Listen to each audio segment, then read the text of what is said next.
ബലി അർപ്പിക്കുന്ന സമയത്ത് ദൈവമേ, എനിക്ക് ഇന്ന് ഞാൻ ബലി അർപ്പിക്കുമ്പോൾ ഈ ബലിപീഠത്തിൽ എന്താണ് സംഭവിക്കുന്നത് അത് കുറച്ചെങ്കിലും എനിക്കൊന്ന് മനസ്സിലാക്കി തരണം. ബുദ്ധിയിലല്ല, ഹൃദയത്തിൽ.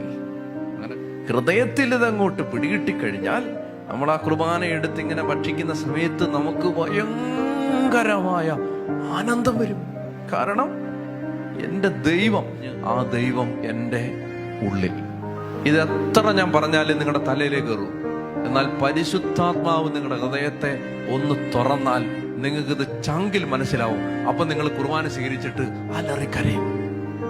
ജോൺ മരിയമേനെ പറഞ്ഞു, ഒരച്ഛൻ ആ അച്ഛൻ ചൊല്ലുന്ന കുർബാനയുടെയും ആ അച്ഛൻ സ്വീകരിച്ച പൗരോഹിത്യത്തിന്റെയും വില അറിഞ്ഞാൽ ഹൃദയം പൊട്ടി ചത്തു.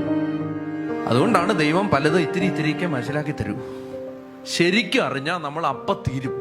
അപ്പൊ അതുകൊണ്ട് ഒന്ന് ആഗ്രഹിക്കുക, ഉള്ളുകൊണ്ട്, കർത്താവേ എനിക്കിത് മനസ്സിലാക്കി തരണേ, എനിക്ക് ജ്ഞാനം തരണേ കർത്താവേ, വെളിപാടിന്റെ ആത്മാവിനെ തരണേ കർത്താവേ.